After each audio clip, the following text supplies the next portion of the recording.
So good afternoon. Time to get started after lunch. Hopefully everyone's awake enough at least to listen to me for the next 75 minutes talk about inside a Config Manager 2012 task sequence. My name's Mike Niehaus. I'm Senior Program Manager with the Solution Accelerator team at Microsoft and have been working with task sequences inside Config Manager and with MDT Light Touch for several years. So this session is kind of a bit interesting because we want to talk about how the engine itself is working. So it's kind of an odd way of going through a task sequence. Let's try to go through this one step at a time and look at each step in the process. So that's what we want to look at. We want to figure out how is a task sequence defined, how does it work behind the scenes, what then happens with each step to start it for the different parameters to get passed into it, how all of those pieces actually fit together to then do the whole end-to-end deployment process. So to do that, what we want to do is just take advantage of the way this thing works. I mean, every task sequence that runs on a machine is being executed by the task sequence manager. It's a process that gets started initially.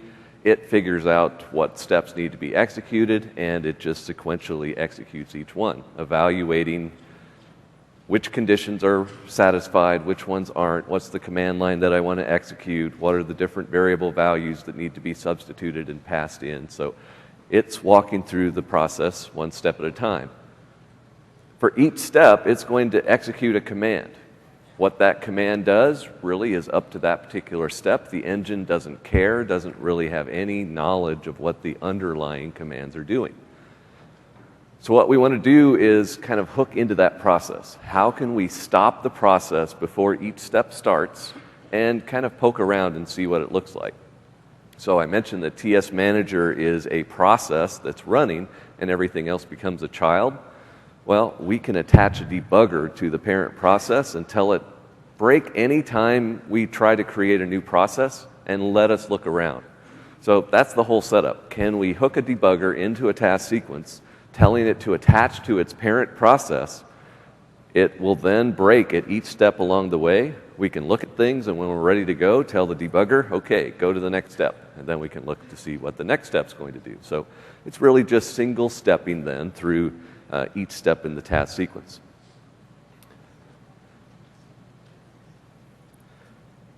And this then becomes the exact last slide.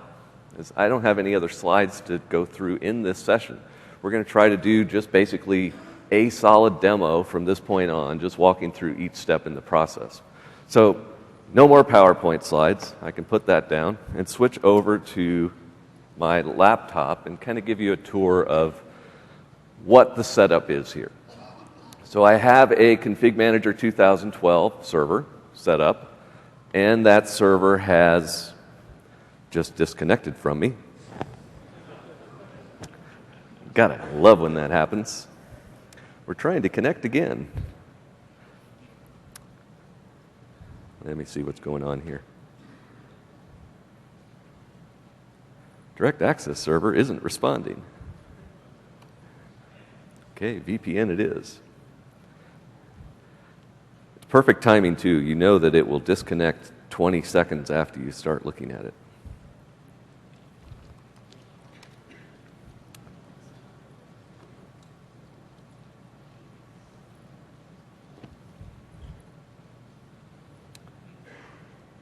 Okay, VPN's up.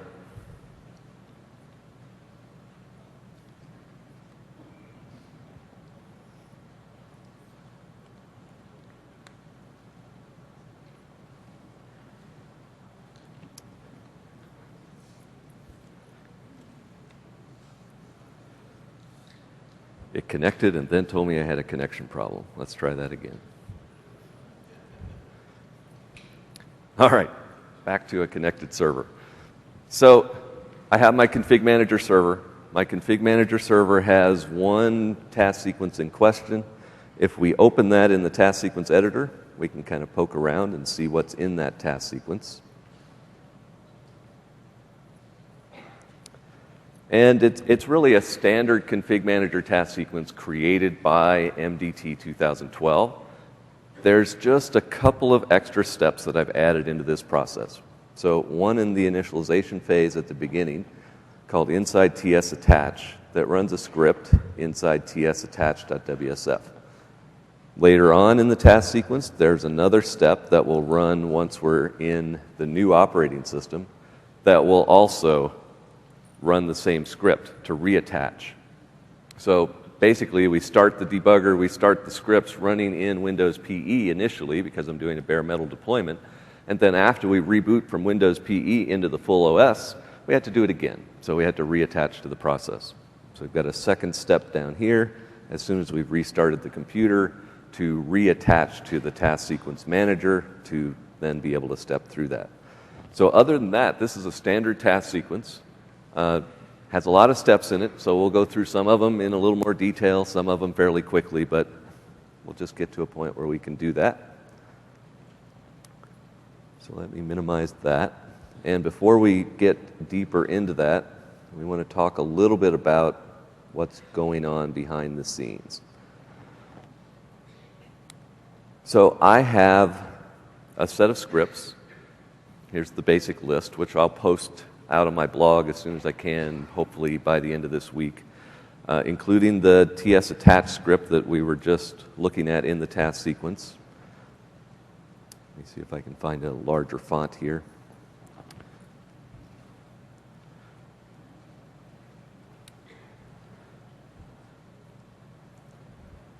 My client machine's running Windows 8 and it's not getting along with Zoom It today, so I will try to make things a little bigger here so that we can actually see it. It's a little too big.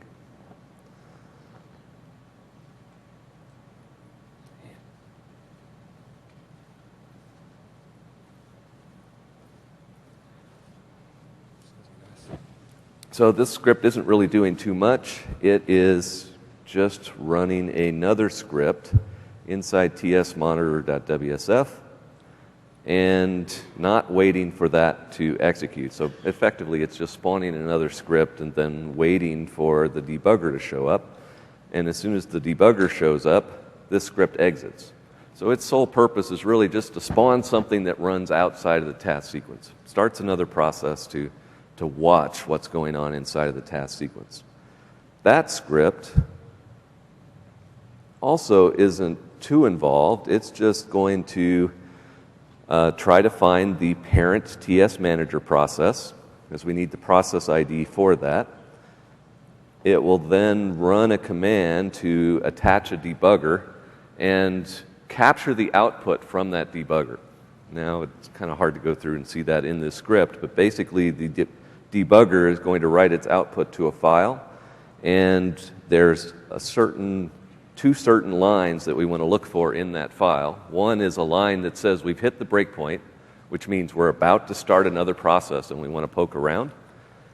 And then there's another one at the end. If we see a message that says NTDLL terminate process, that means the parent, the TS manager, is about to exit, which happens right before the machine reboots. So at that point, the script knows that, oh, I'm done. I can go ahead and exit. So then what happens each time it hits that breakpoint is it runs an HTA. So it uses the MDT wizard framework from Light Touch, if you're familiar with that, running inside of a config manager task sequence, which works fine. And that will display details about the task sequence. What step are we at? What variables have been defined? What's the definition of the step that we're about to run? And just lets us poke around, and then when we're done, we can go back to the debugger and tell it to continue. The debugger that it's using is ntsd.exe, just a standard Windows debugger. It can run in Windows PE, it can run in the full OS. I know very little about debuggers. This isn't a session about debuggers. I know exactly 3 commands, which is all I need to do with this. I need to tell it I want to set a breakpoint on create process. Fairly easy. I want to continue after it's hit that breakpoint. Okay, that one's easy too. G, go. And then a third one is just to exit. Now, Another command that we'll look at as we're going through is du for dump, because we can dump out the parameters that are about to be passed into create process, but I didn't know that one. I had to ask someone, well, I'd like to see the parameter that was passed into create process to see what command line is going to be executed. So that one's fairly easy too. So then let's switch over to a client. Actually, a couple of other background pieces before we switch over to the client. So we have the scripts that have been hooked into the process. What we'll see as we're going through is also the definitions of the steps. So every step that executes in a config manager task sequence is defined by a MOF file. So if we were to look in the C Program Files Microsoft Configuration Manager bin x64 folder, that's the install folder for Config Manager 2012, there's a MOF file called _SMS task sequence provider.mof. That actually gets imported by Config Manager as part of the installation process for Config Manager. So you may not know that this file is even present, but this is what defines every task sequence step. If we were to look at this, we can see exactly what steps are known to Config Manager and what parameters they take. So, like for example, if we scroll through here past some of the overhead items for conditions, and more conditions, we finally get to things that run different commands. So the first one in the list is a run command line option. It's defined, if you're familiar with the SMS def MOF, it's the same basic structure, just defining a task sequence step, including the parameters that it accepts. Like in this case, it accepts a command line, a working directory, success codes, package ID, just a variety of parameters that get passed into this. And then the definition also says, well, when you go to run this, the command that you would execute is up here, SMS swd.exe, and then it passes in %1 and %2. Well, %1 is, where is %1? There it is. Command line argument 1 is the package ID. So if your run command line step needs a package, that would get passed to it. And then %2 is the command line itself. So when you do a run command line step in Config Manager, it runs SMS swd.exe. If you've specified a package, we'll go ahead and acquire that content, download it, and then it'll execute the command that's passed in. So that's the simplest example for the run command line, but you'll also see additional ones in here, like for a reboot action. It takes in a few parameters, it runs a command, installing updates, installing software. Every single task sequence step that you see inside of the task sequence editor is defined in here. So that's the base set of task sequence actions. There's then an additional set that MDT will add in. And MDT uses a MOF file to define those as well. So if we were to look in the C Program Files Microsoft Deployment Toolkit SCCM folder, there's a CM12 actions.mof file where we add in the MDT specific actions. Same basic setup. We just define that we want to create a new instance of an SMS task sequence action. We give it a particular class ID, and then we specify the command line that we want to execute. In this case, C script, ZTI SCCM, and the variables that we want to pass in. In this case, and in a lot of the cases, you specify a variable prefix, which means that if you wanted to actually set these variables, you would be using BDD as a prefix to the variable names. But it's all kind of behind-the-scenes stuff that most of the time you don't need to worry about. The main use for something, looking at a file like this, is it's telling you what all the variables are that are accepted by this task sequence action. So if you wanted to override what was going to be executed by this particular step, you can change any of these. So, for example, this one here, which just turned blue, this one says to run C script ZTI validate.wsf. It passes in image memory, image processor speed, image size, which is basically the variables that it inputs to figure out what should it validate against.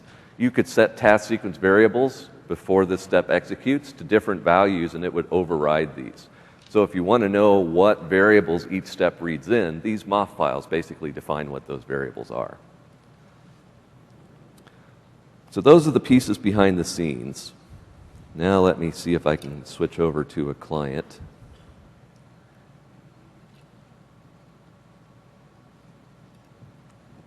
So I have a client here that I booted into Config Manager Boot Media.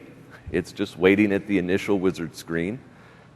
And at this point, I can click Next and see the list of task sequences that are available, the same list that we saw on the server. I'll select the first one inside TS ZTI Windows 7 x64 and tell it to go ahead and execute that. So we can see initially we saw the debugger window show up in the background. It issued a few initial commands, which really just said, I want to attach to tsmanager.exe, set a breakpoint on create process, and that caused it to then hit the first breakpoint, and the script then saw what was going on and popped up a display to say, here's where we're at. So it's displaying us a picture of the task sequence. Very similar to what you would see inside of the task sequence editor. So where did this script, which is running on the client, come up with the picture of the task sequence that's running on the server? Well, one of the task sequence variables contains an XML definition of the task sequence itself. So all this HTA had to do was take that XML, format it nice and pretty, and display it. So that's what it's doing. It said it figured out that here's the display, and it's highlighted the current step that's about to be executed, which is the use toolkit package step. So we can see where we're at there. If we look at the variables, we can see all of the task sequence variables currently defined. That's also fairly easy to do. You can access the Microsoft.SMSTS environment COM object and then tell it I want a list of all the variables and then retrieve the variable values for that. So it's going to display all the variable names and their current values. Now all of them are green because the script's keeping track of what it saw last. So it's telling me green items are new task sequence variables since I ran the last time. Well, it hadn't run any times before. This is the first time that it's run. So green is going to show that all these task sequence variables are new. I haven't seen them before. But if we look through these, we can see things like the MP that it's currently talking to. We can see the client IDs, the boot image IDs, the current step action name, use toolkit package. You can see that it's set to download on demand. There's a bunch of variables that point to the referenced packages and where they are on a distribution point. Port numbers, server names, a variable to say that we're currently in Windows PE. So lots of information. This is basically how the task sequence is keeping track of where it's at, what it's about to execute, and everything that's going on through the process. So just looking through these, you can kind of figure out, well, what's going on behind the scenes. Now, when you get deeper into this, you see some things that kind of stand out, like SMSTS reserved 1 is set to MDT/administrator, and reserved 2 is set to PAT SSWRD. Can you guess what that is? It's my network access account. You should never configure your network access account to use the local administrator account, and you should never use a password that's so easy to guess, but hey, it's my test environment, I can do whatever I want. But inside of the task sequence, there are variables that contain the user ID and password for your network access account. If you've ever looked through some of the MDT scripts, you'll see places where we use these variables because we need to get the account and password to connect to network resources. So just by looking through the task sequences of variables, you can kind of figure out some of the things that are going on behind the scenes. But what we then want to look at is, well, what's going to happen next? So we're looking at the variables now. We can look at the definition of the step that we're about to execute, which we're showing in two different ways. The first is, let's see the XML that's out of the blob that defines the task sequence. So there's a task sequence variable that contains that. We know what step we're on, so we can extract that particular step. We know here that we're about to run smsswd.exe, cas006, cscript.exe, ztisccm.wsf, and it passes in a package ID of cas0006. That's the package ID of my used toolkit, MDT toolkit package.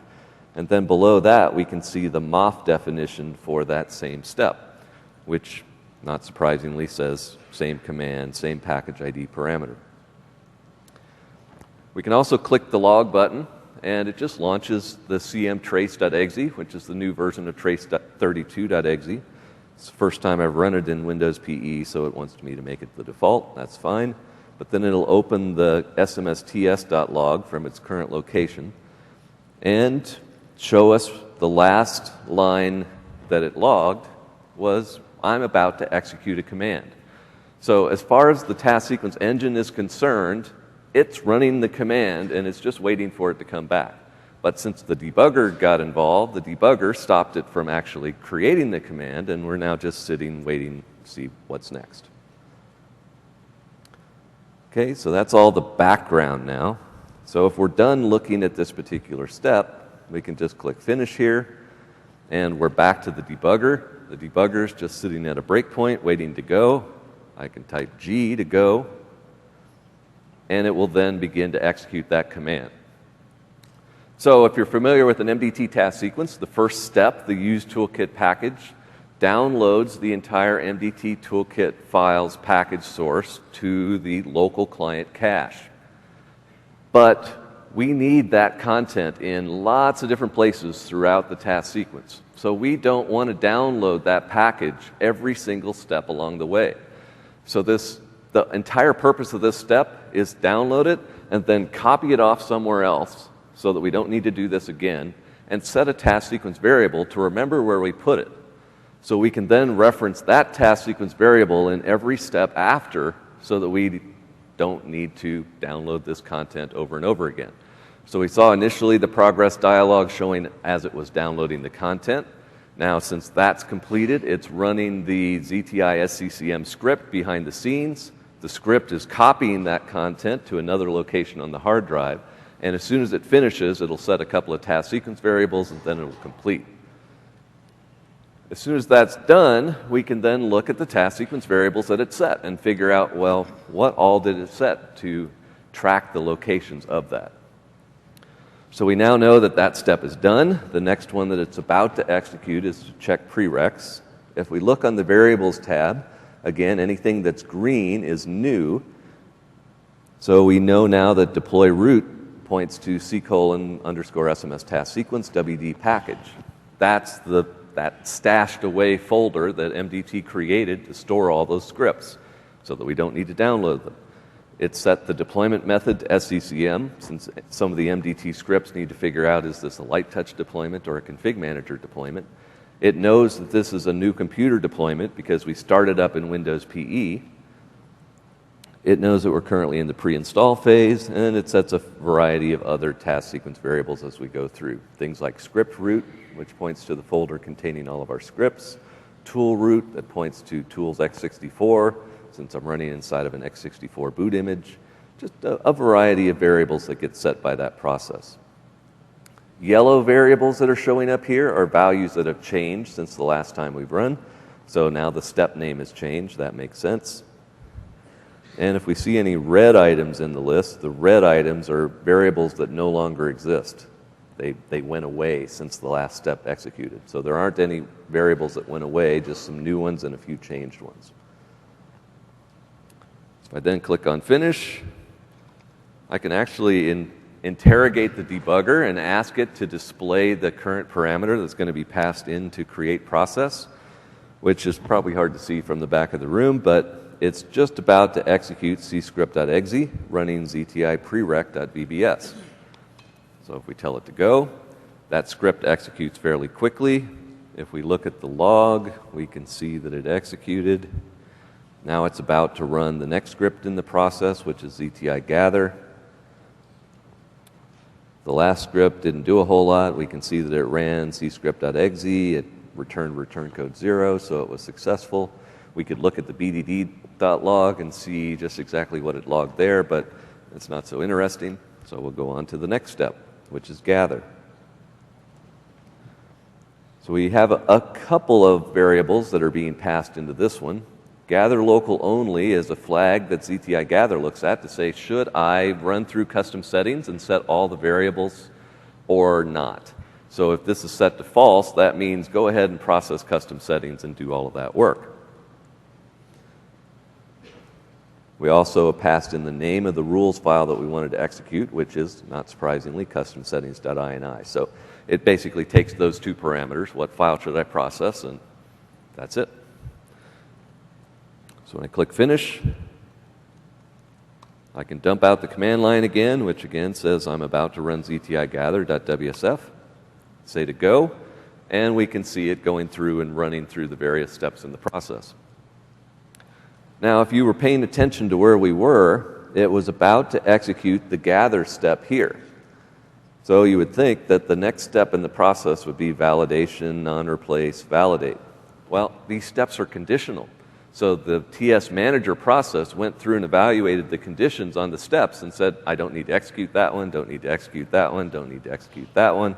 It just skipped ahead. So the HTA is not quite smart enough to scroll to the place where we're about to execute, but we're now down in the pre-install phase, running steps for new computer only to, again, validate that we meet the requirements for installing the OS on this machine.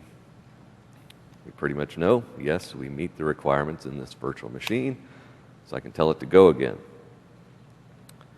Next step in the process is to set a variable for formatting and partitioning the disk.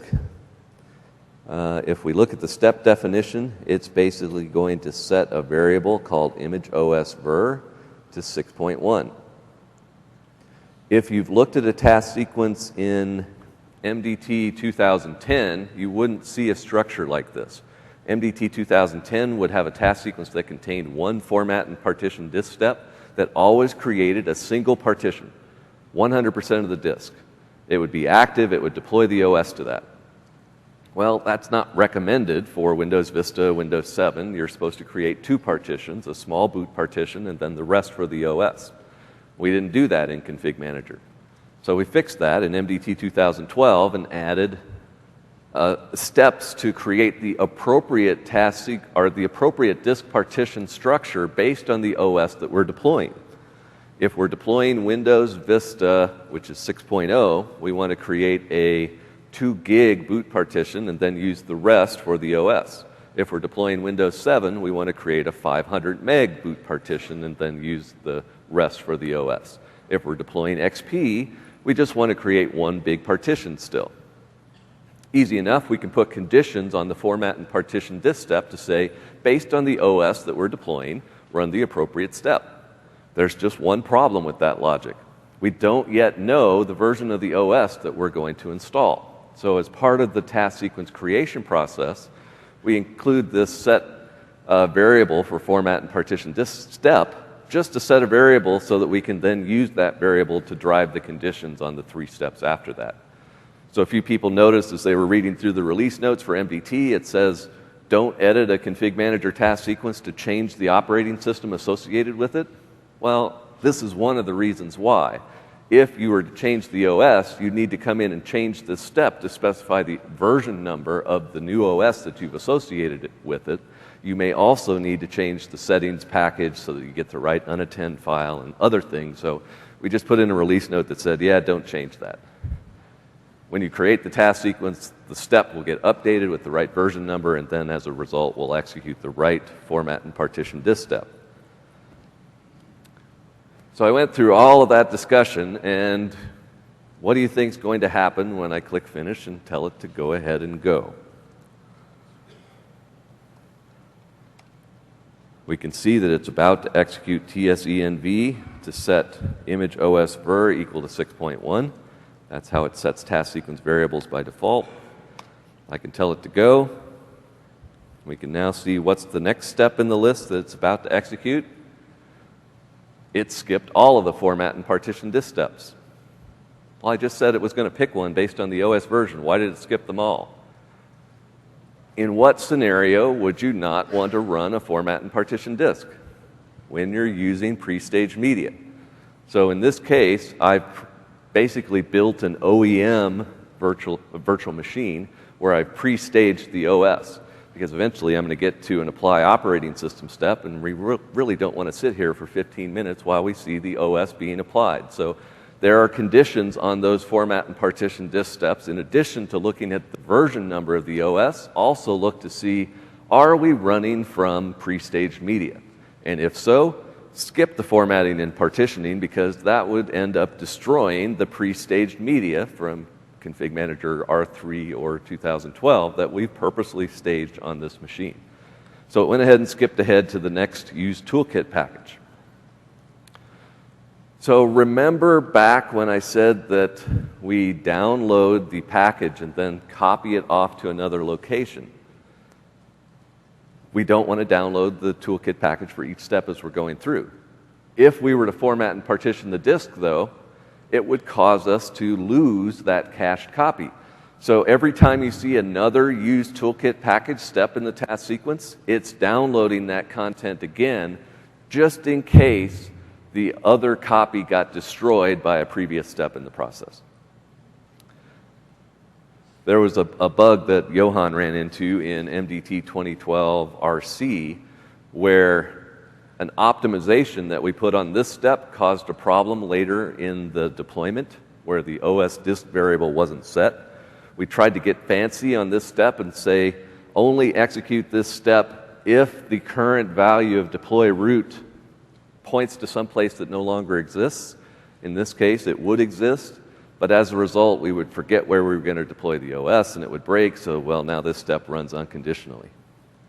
So when I click Finish again here and tell it to go ahead and go, it will download the package again, even though we already have a copy the content over again, even though it's already there, and then continue on to the next step.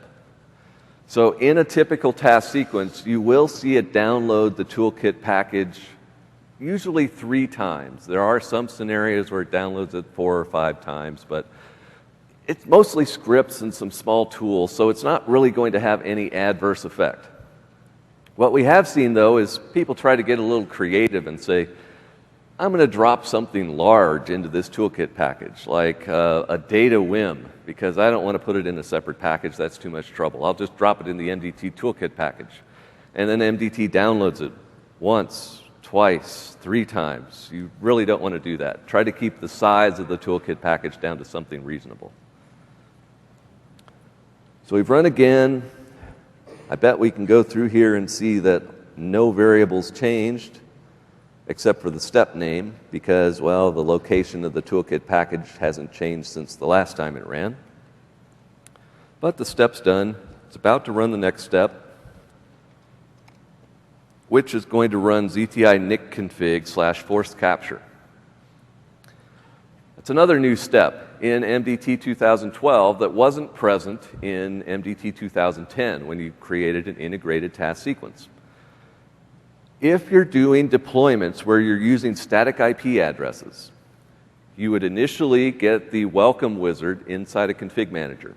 And you would click on the button to set a static IP address. It brings up a dialog. You type in the IP, the default gateway, the DNS server, and all that kind of stuff, and you click OK. It would then set that information in Windows PE. However, it wouldn't have that information be persisted into the new OS. So as soon as it would boot into the new OS, it would be back to using DHCP. If you didn't have DHCP, you wouldn't be able to connect back to the network to resume the task sequence. So we inserted this step, which is another step that we borrowed from MDT Light Touch, to inspect the settings on the network adapters, extract those static IP settings that you put into the wizard, set the task sequence variables containing those values, so that when it gets to the apply network settings step in the standard config manager task sequence, it'll take those static IPs, inject them into the unattend.xml, then deploy the new OS so that when it boots back up, it still has its static IPs, can reconnect and continue the process. So if you're using static IPs, you probably tried that once, cursed at config manager because it wasn't restoring the IP settings in the new OS, picked up the phone and called support, and they would walk you through the process of how to add a step into the task sequence to run ZTI nick config to do what we now do out of the box. So we added this primarily just to make the support guys happy because they got tired of walking people through this. So okay, I can go ahead and run that. I don't have static IPs in this case, so the script's going to look at it and say, okay, I'll save the settings, but the settings say to use DHCP, so there's not really anything that needs to be restored later. Next step, apply operating system image. So if we look at this one, it gets passed in the config file name that it's supposed to use, which, no surprise, unattend.xml. OSD image index is set to 1. So I'm not sure how many of you have ever tried to do more of a dynamic OS install, where you have multiple images inside of a single WIM. You can actually change this OSD image index variable before this step executes, and it will apply a different WIM. If you're going to apply a different WIM that happens to be a different OS or different architecture, now you've got some other challenges because there are other dependencies like the unattend.xml needs to work for whatever different OS you might select. But there is a mechanism then where you could override that variable with a different value of the OS that you really wanted to install. But still, even at this point, Config Manager hasn't yet set any variables to say what OS are we deploying. So if we go ahead and tell it to go, you would think that apply an OS would take a while to apply the image, but again, we're using pre-staged media, so the apply OS step is smart enough to say the OS is already there. So I don't need to download it, I don't need to apply it, I already have everything that I need on the disk, so the step just exits. Probably setting a few new variables along the way. So let's scroll through the list and see, well, what else did it add?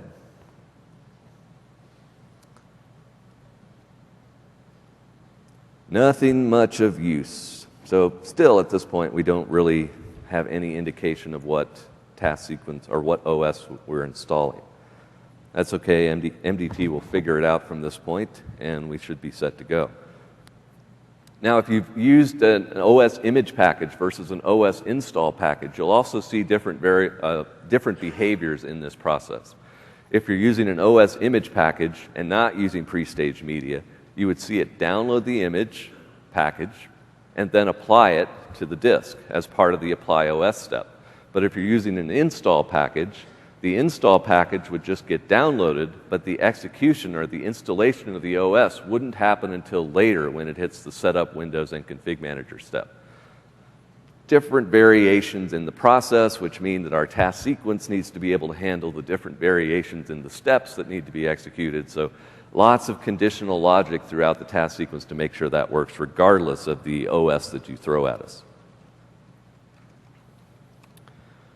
So it's about to exit with a return code -21. That's interesting. Let's see what's going to happen with that.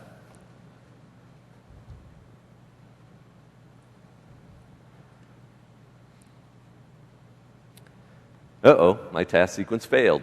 My task sequence has now jumped ahead to recovering from a failure. So that's not a good sign. It's now going to run through a gather process, save the state store, copy the logs, and finally report back that there's an error.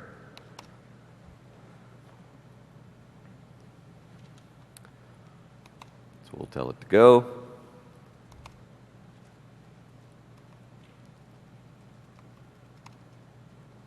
About to execute ZTI error message, whose sole purpose is to report back an error.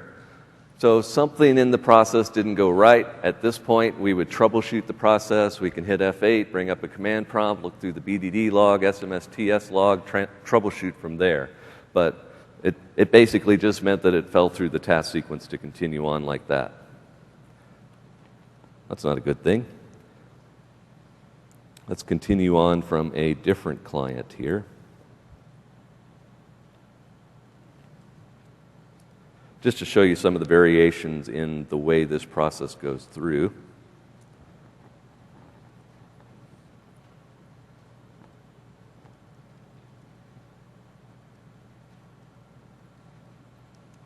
So I have another one that's a little farther back in the process. It's just starting out. It's doing the use toolkit package. Tell it to go. So we've already looked at that one. Again, it has to download it. It has to copy it off. It sets the task sequence variables onto the next step. But this time, this one's not using pre-staged media. This one's doing a standard deployment from the distribution point. So it'll get to the apply OS step, and that one will take a while.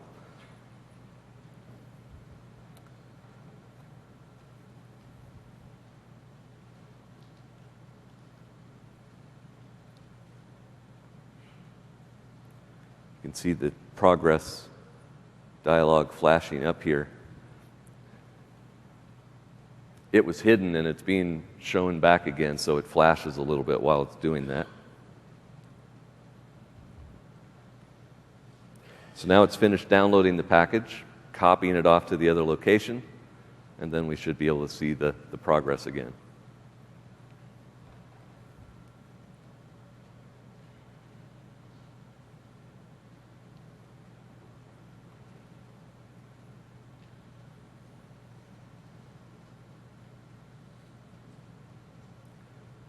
When you're watching it, it always feels like it takes forever. That's why we wanted to optimize the process to cause it to not download it any more times than is necessary, because when you're sitting around running these over and over and over again, you feel like you spend half of your lifetime watching nothing. So it's checking prereqs again. It's going to run through gather again, gathering information about the machine. Let's take a little bit of a more in-depth look to see what it gathered. So we can see that it gathered the architecture of the machine is x64. We grabbed the asset tag from WMI, so you could use that variable in subsequent steps. We know that the machine is capable of running an x64 or x86 operating system. We have its IP address. We know that it requires at least 512 meg of memory, at least 800 megahertz processor. It is a desktop machine, as all virtual machines generally report as a desktop. It's aware that it's running inside of a hypervisor. It knows that it's a virtual machine. It knows that, where'd it go? It knows that it's a Microsoft virtual machine. There, it's back.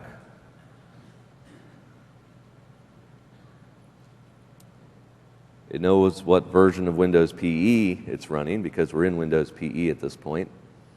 It knows the processor speed. And if we scroll down a little bit further, you'll see a few other new variables that we've added in here. It knows the virtual machine platform is Hyper-V. So it's gathered a variety of information from WMI, from the hardware, from the CPU, and set a bunch of task sequence variables that you can use throughout the process.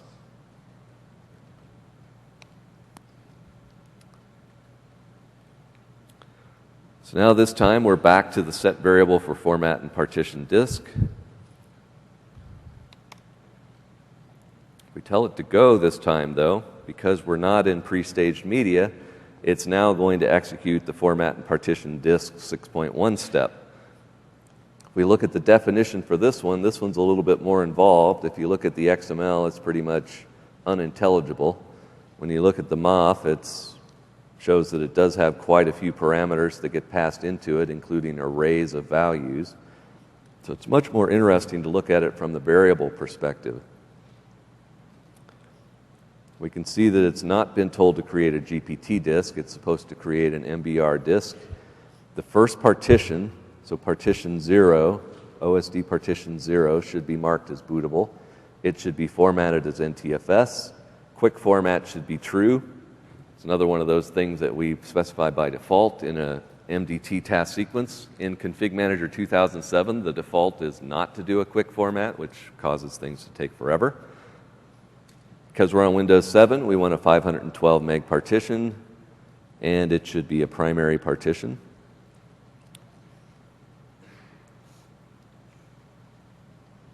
And its label should be BDE drive, so that's the volume that's being created to make sure the BitLocker can be supported.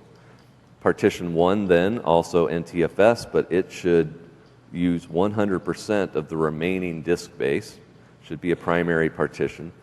And the variable that's going to receive the drive letter that was assigned to that newly created partition is OS disk. So that's where Johan was running into challenges if, in some cases, that OS disk variable wasn't set, and as a result, the subsequent apply OS step would fail. So if we tell it to go ahead, it's going to format and partition the disk. You can see it format C, format D. And now in this case, we're back to the use toolkit package. And here it will actually download the package again because the format and partition disk wiped the disk clean. There's no more cached package available locally, so it has to download it and cache it again.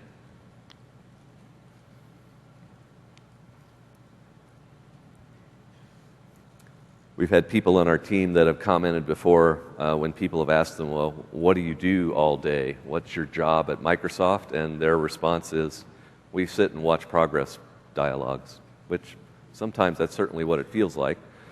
At this point, it's copying all the files off to that temporary folder again, and then on to the next step.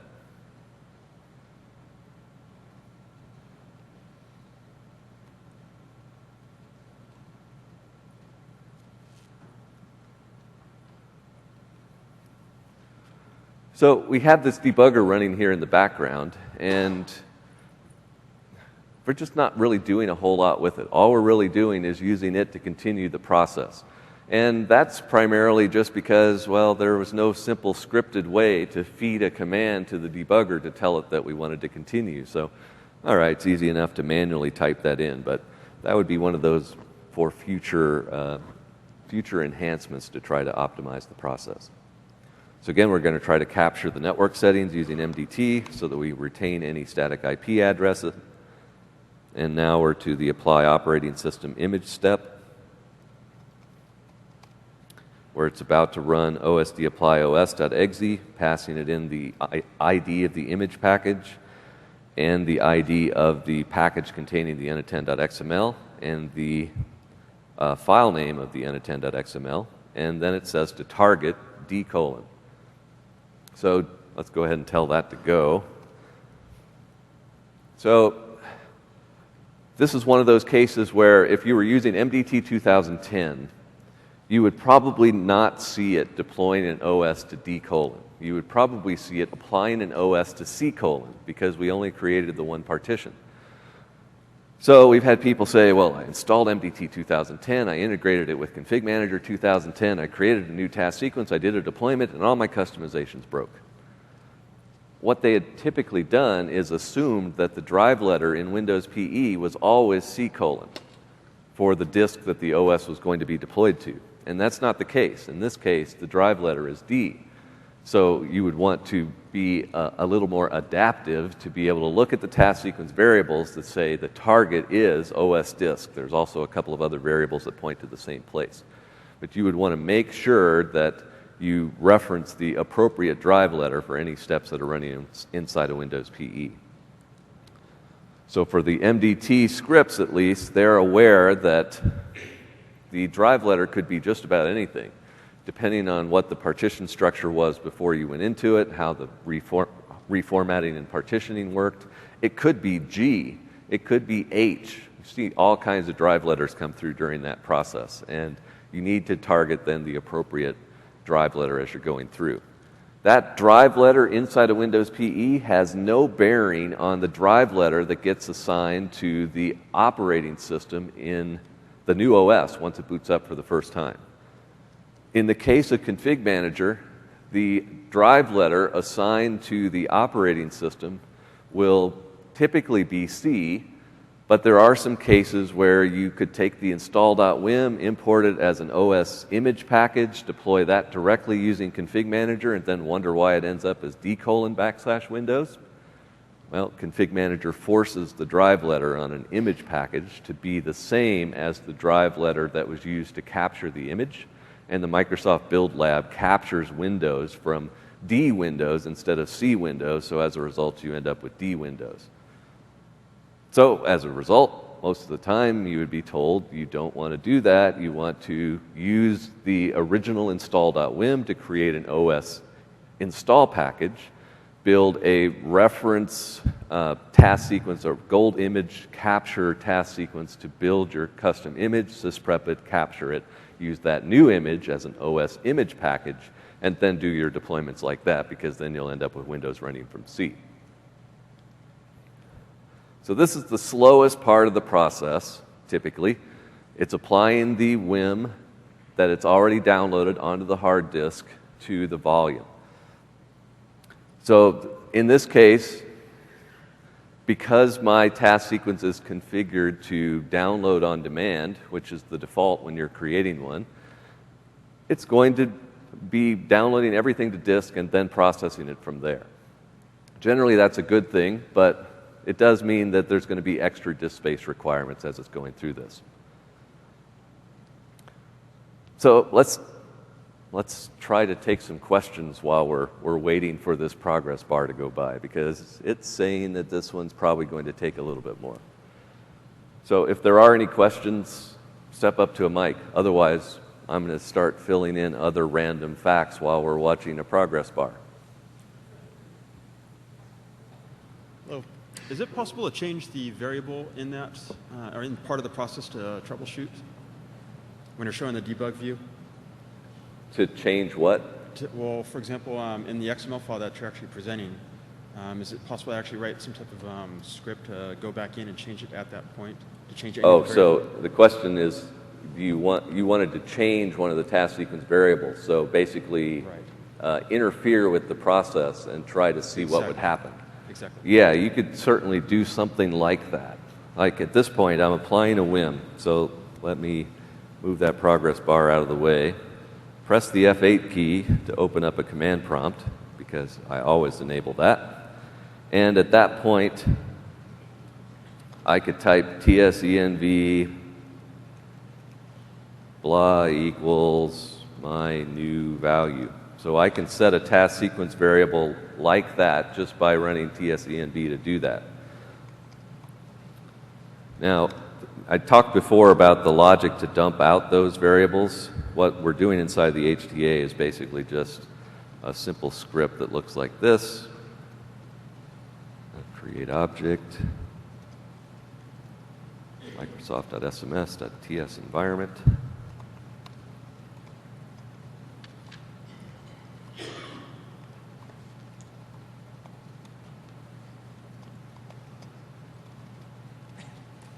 Echo TSV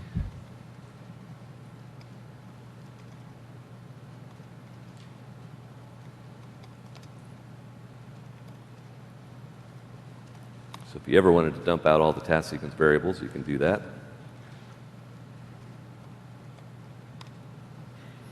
And it shows lots of stuff. So if we scroll back through here, we can see this XML blob, which has lots and lots of XML in it.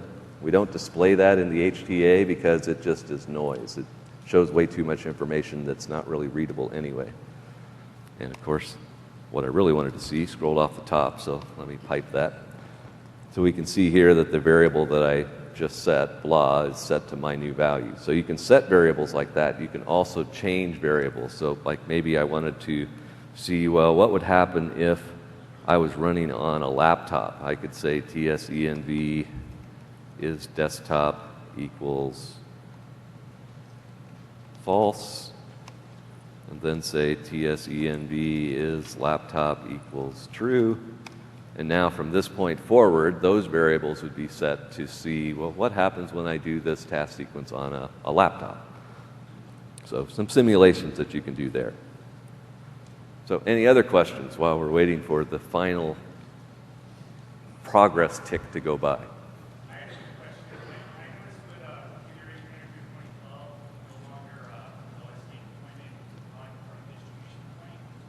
I can't hear that at all.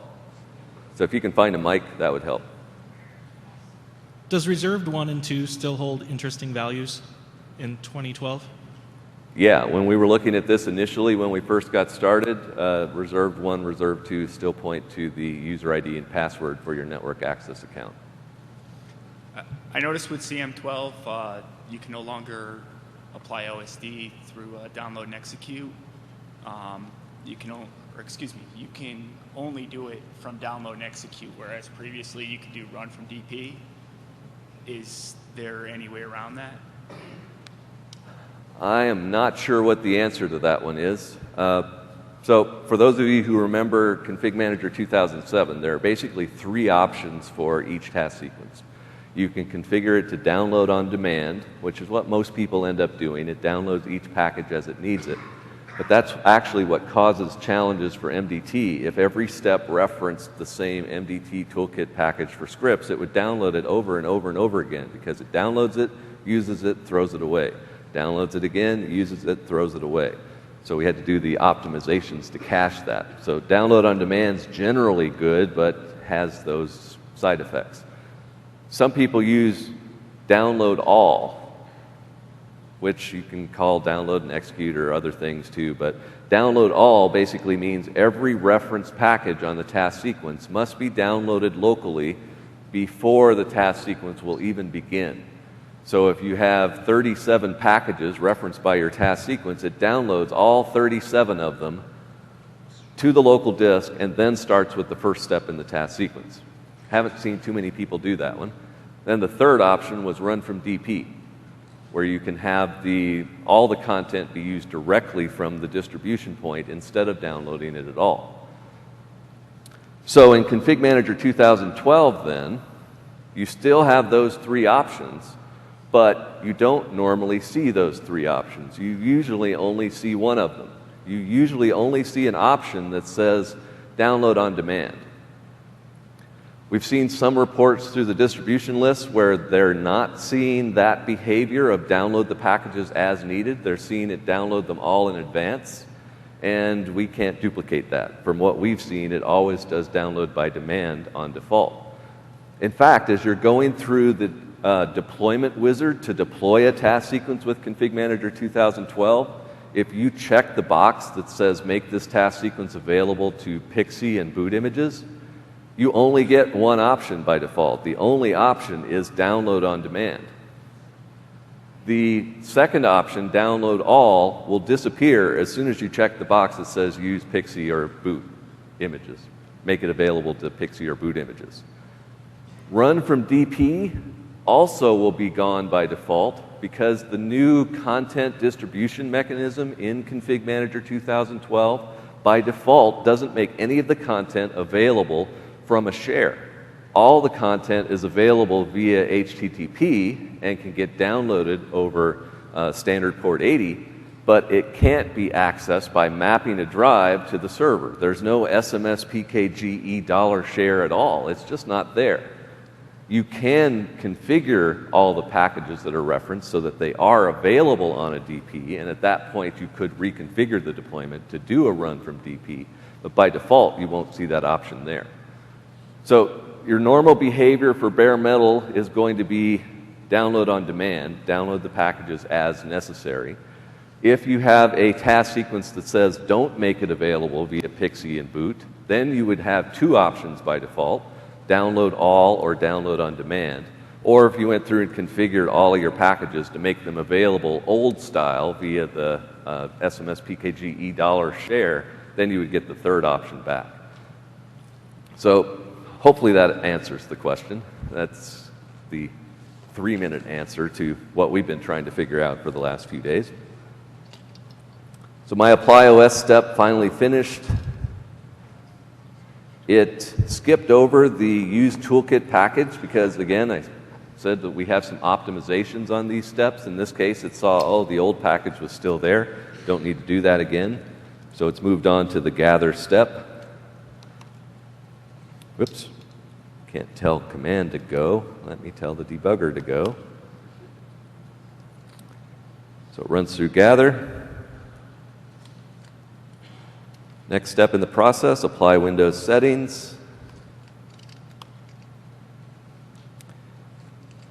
Next step in the process, apply network settings. I skipped over Windows settings because really all it says is I want to apply the settings to the unattend, but network settings, if I look at the variables here, I can see values that are passed in here, including OSD domain name. I specified my domain name as mdt.local. My OSD join account, MDT \administrator, OSD join password, P@WSSORD, my super secure password. So all these variables that are encrypted and stored inside of the config manager database are decrypted to be passed into this step. You'll see after we execute this step, they all disappear again. So they're local variables that are only around for the duration of that step executing. So that step is completed. If we look at the variables now, we hopefully will see that all of those have now vanished. Scroll down to the bottom. The red ones indicate that they had values before, now they don't have any values. So there are differences in variables that you specify directly on the step, only exist for the duration of that step and then disappear again. But any variables that I set during the task sequence or on collections or on computer objects, those are global and persist throughout the deployment process. So if I wanted to, if I had a step in the task sequence that said OSD domain name mdt.local and I wanted to override that, all I'd have to do is set OSD domain name to some other value before this step executes, and as a result, it would then use the overridden value instead of what was configured on the step. So MDT leverages that in a lot of different cases. Any variables you set via custom settings or via task sequence variables in steps earlier in the process are used to override the local values that are on the steps initially.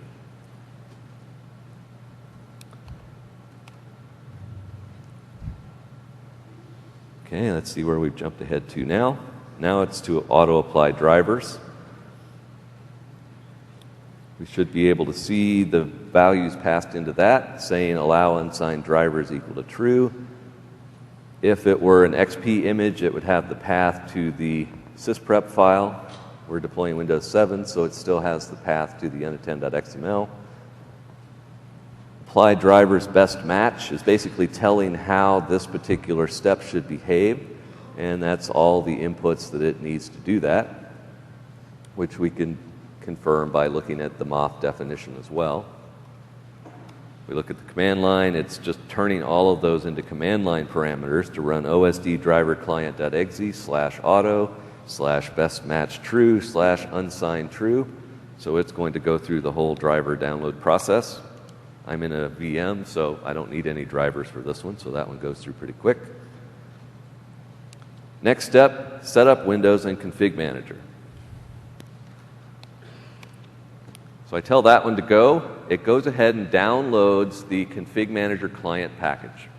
All of the files necessary to install the Config Manager client in the new OS. So it's downloading those and then saying we want to reboot.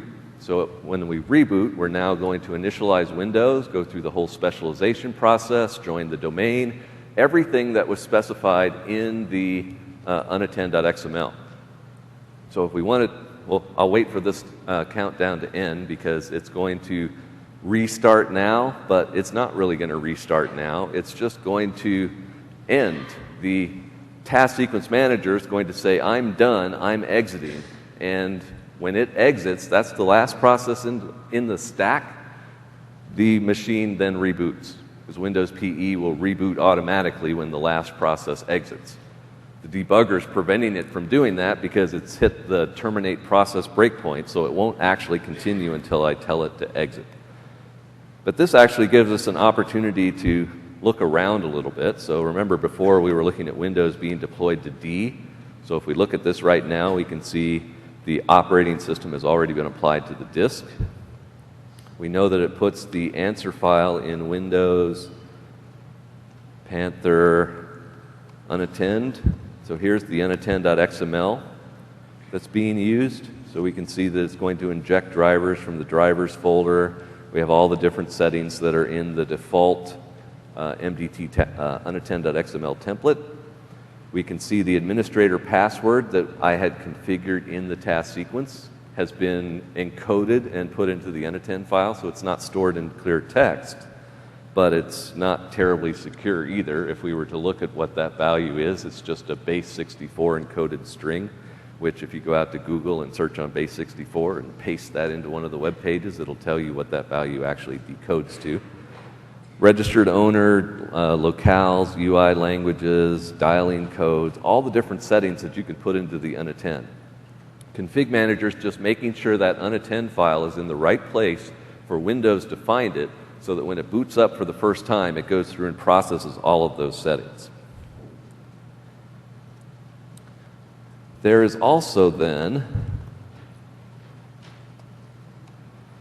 a setup complete.cmd file, which gets put into D Windows setup scripts.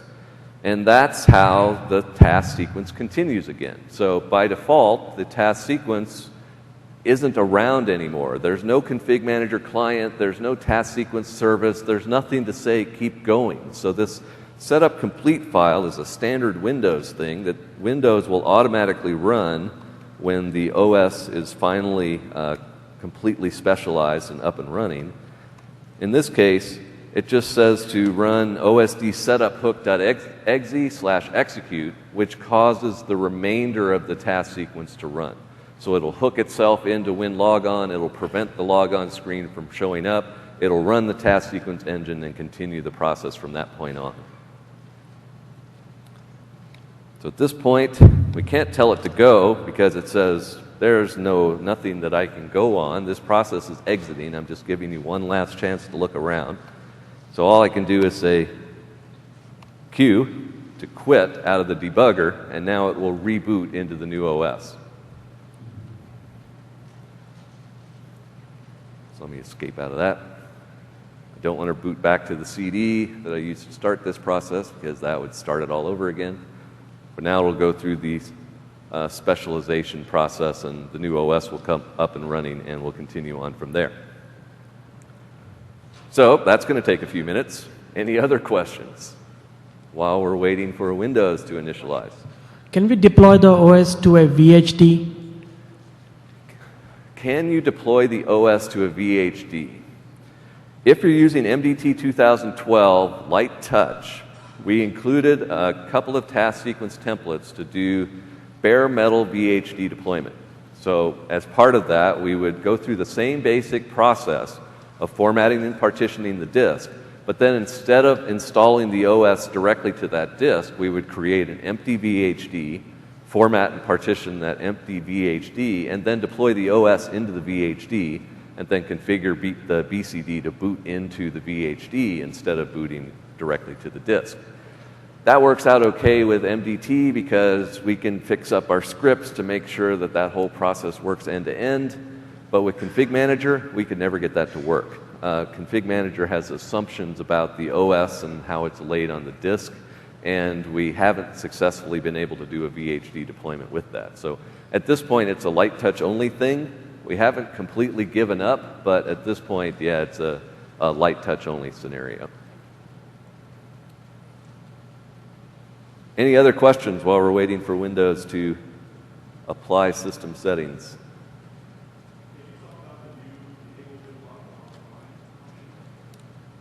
Can I talk about the new Enable BitLocker offline function? I can. Hopefully no one yells at me afterwards, but if you haven't been following the Windows 8 discussions, Windows 8 enables you to enable BitLocker from within Windows PE. Very nice, because you can format and partition the disk and then enable BitLocker in Windows PE before there's any data on the disk. They've combined that with the ability to specify, I only want to encrypt used space. Well, if you've just formatted and partitioned the disk, there is no used space, so the encryption takes about 2 seconds. Then the drive is fully encrypted. You apply the OS onto the encrypted drive with no protectors at this point, but it's at least encrypted data. And later, when you boot into the full OS, you then apply the protector so that you need to unlock the drive to then get at the data. So it ends up making the whole process a whole lot faster because you encrypt the drive when there's nothing on it. You apply the OS to that encrypted drive with very little performance penalty, because it's maybe a couple of percentage points slower to do it that way. And when the OS install is done, it's fully encrypted, ready to go. The protectors are established. They can be backed up to AD, and you don't have to wait for 2, 3, 4 hours for BitLocker to finish the encryption process. So that's very nice. That's a feature provided by Windows PE 4.0, which is part of the automated deployment kit, which will ship with Windows 8. It's out in beta now. If you were to install MDT 2012 with the ADK and do a light touch deployment, our task sequence will see that we're in Windows PE 4.0, automatically run Managed BDE inside of Windows PE to enable BitLocker offline, and all of that will just work. Config Manager 2012 at this point doesn't support Windows 8 deployment, doesn't support ADK, doesn't support Windows PE 4.0, so you'll have to wait for the future release of Config Manager to add support for all of those different pieces to enable the same type of functionality in Config Manager. It's such a cool scenario that it's pretty much guaranteed that it will be supported by Config Manager. It's just will come as part of the Windows 8 support. Okay, so I can see what's going on the screen. You can't see what's going on the screen. Where'd my screen go? There it is. So we're now in the full operating system. It's been through the whole specialization and UBI process. It didn't stop at all because the unattend file was there. It ran setup complete.exe, setup complete.cmd.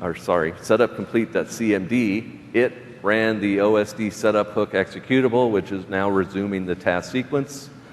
Its first task is to continue the setup Windows and Config Manager step.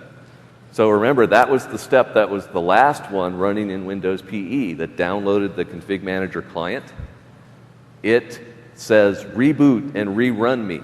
So this step actually runs twice. It runs once in Windows PE, and then it runs again in the full operating system.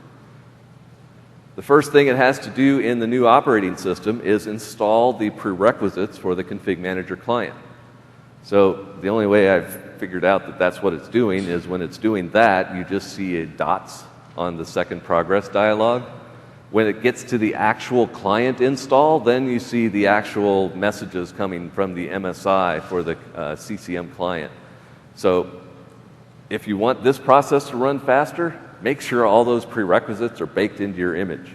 In this case, I don't have those prerequisites baked into my image, so the process of installing those actually takes longer than installing the Config Manager client itself, takes longer than applying the WIM to the hard drive, adds a significant amount of time to the deployment process.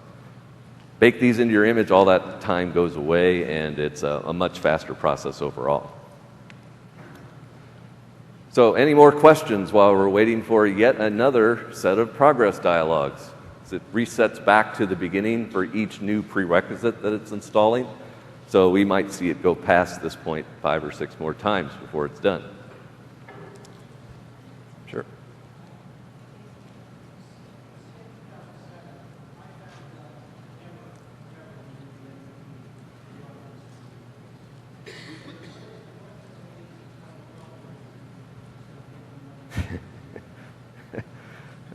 So I have 1 minute and 15 seconds left.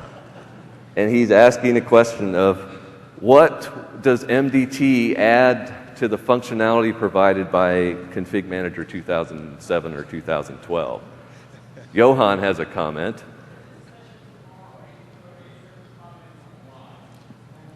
Yeah, so check out Johan's session tomorrow morning. He'll spend the entire session talking about why. Well, most of the session talking about why.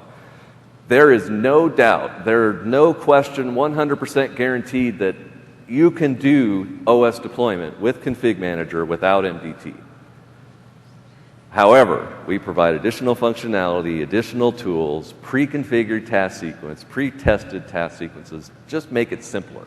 So it's all about trying to let you be more productive, not have to spend so much time taking the initial task sequence and then tweaking it out to what you finally need to do to get your deployment process working.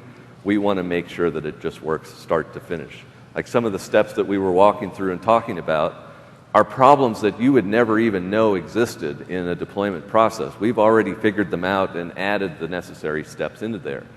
Let's look at even something simple where you want to add a VB script into your package to run a custom command.